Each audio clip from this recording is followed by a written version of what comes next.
Hey YouTube, Ravage here, and I want to talk again about the Intel chip factory that could be coming right here, that is coming to Ohio.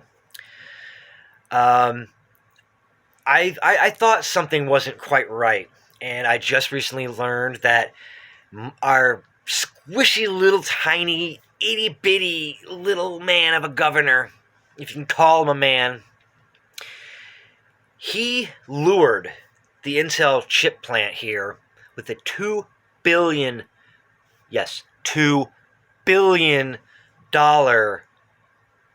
incentive package.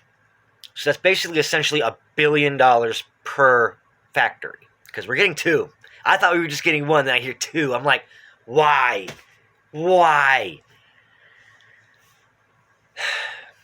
There's a lot of other places that these factories could have gone without popping up in people's backyards, without cramming up an already crammed highway system here in Ohio, and a strained economy full of drug addicts, prostitution,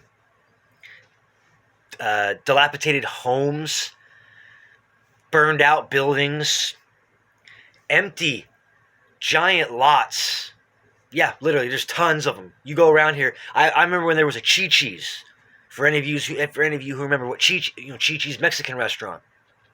Haven't seen him in a while, but regardless, is that there was a spot for one over off of what we call Reynoldsburg over here, and it's gone, and it's just an empty lot with the concrete pavement with all the weeds and grass cracking through it. That's what I can't stand, when you tear down a property or a building and you leave the concrete. Get that shit off so that nature can grow back there. Come on. Nope, just gonna leave it there so in case anybody wants to buy the lot, they just easy for them to drive their trucks on and pave over it. I understand that human nature is to expand, create, jobs and stuff like that, and I get that. But when those jobs and that expansion impedes on others' lifestyles and others' way of living, that's when I have a problem. I mean, everybody used to remember seeing convenience stores in their neighborhoods. Fine. That's fine. But when you start seeing homes in a single neighborhood being turned into real estate offices or barbershops, pizza shops, or yes, even convenience stores, which I have seen. I have seen places that were homes that were converted into convenience stores. What I've noticed is that it can bring people. It brings people. As a matter of fact, right here in this very little neighborhood of mine, there's a convenience store behind the school that we live right next door to called The Convenient. And it's been there for a long time. And granted, I've been there so many times. It was where me and my friends hung out. Because there was a park back there. We got thirsty or hungry. We went to the convenience store, tossed a few bucks at them. Well, in about the last 10 or so years, it has become nothing but a den of drugs. Literally. I can't go over there now without finding a shell casing or smelling marijuana coming from the barber shop. You see where I'm going with that? In this little strip area, we have the convenience store, and at the other end, we have a Hibachi King.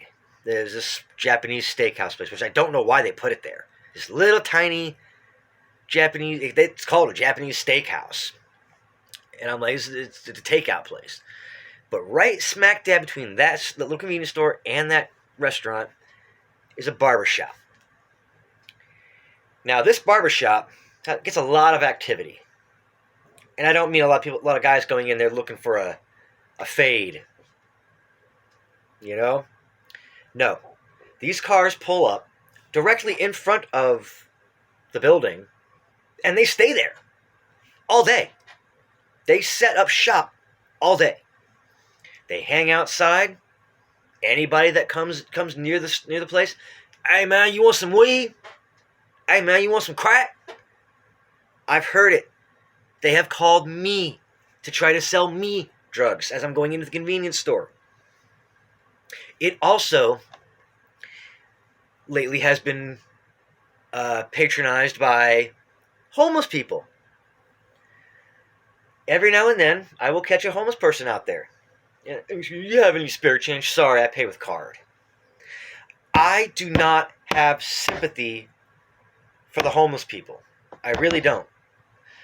Unless they were forced to be homeless for reasons outside of their own.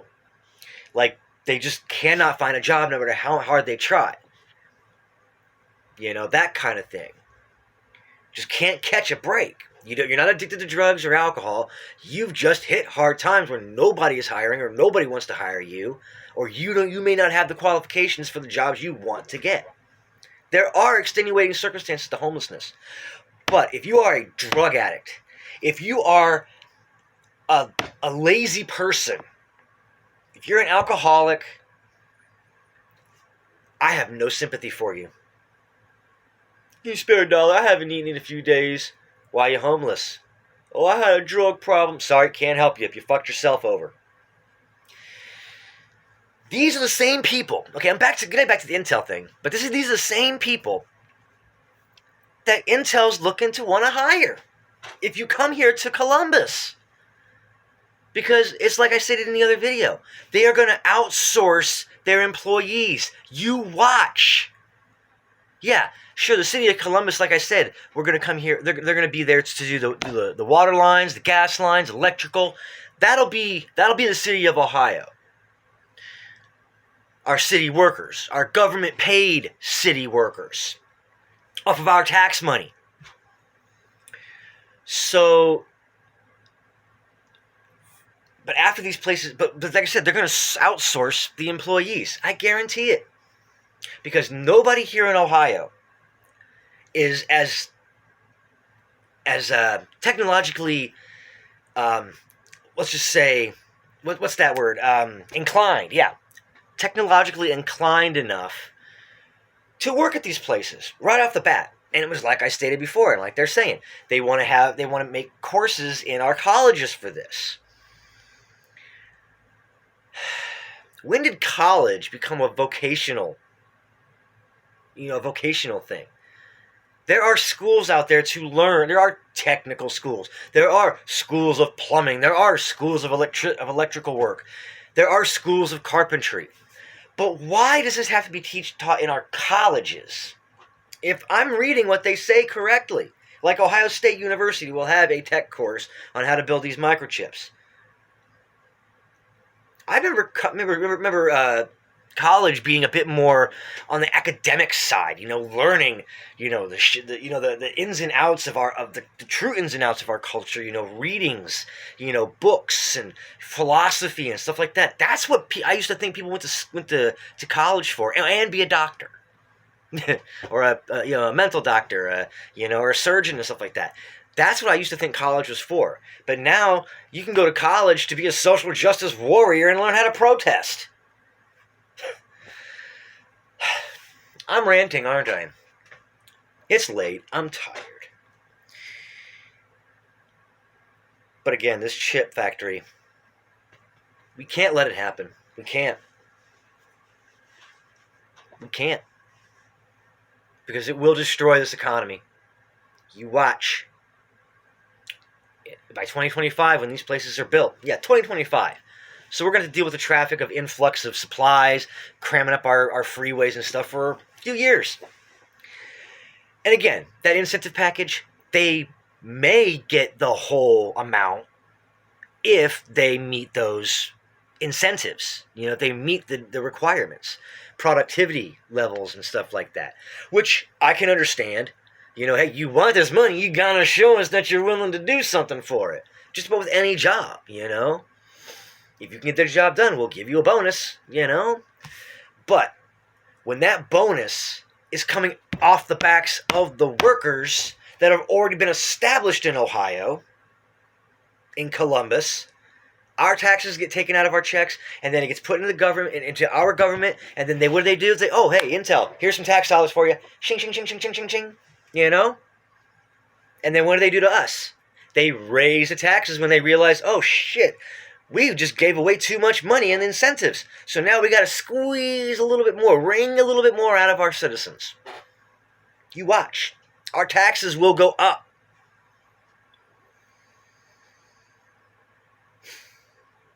And that's the other thing. DeWine, apparently one of his achievements has been lowering taxes for the middle class, for people like us.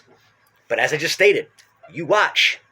Because of these incentives, our taxes will go up. Because they have to cover the loss somehow. You watch. And that's why he tried to lower taxes with us here in Ohio. Because he knew that this thing was up and coming.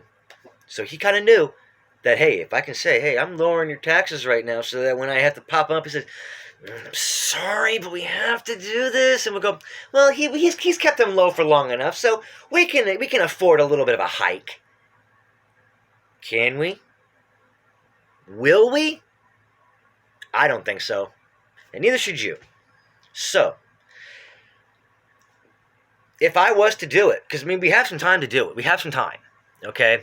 And we've heard about stuff like this before. A big old project starts getting built in the backyard of some county somewhere. They don't like it. They start up a petition. If I have to start up a petition to try to keep this plant from being built, even right we're in the middle of right smack dab of building it, then I'll do that. That's exactly what that's what I'm going to do. That's what I'm going to do. So I hereby decree that I, Ravage, will start a petition. It'll be just a piece of paper with a bunch of people's names on it. But it's a petition to stop the Intel chip factory. And I can already tell you it's not going to work. But if I can get enough people to sign the list, at least a few pages worth, that might wake up somebody and go, maybe we should look into this little incentive deal, this little Intel deal, a little more closely. Find out what kind of company Intel is. Because honestly, you don't really hear much about Intel other than the fact is they make computer chips and stuff.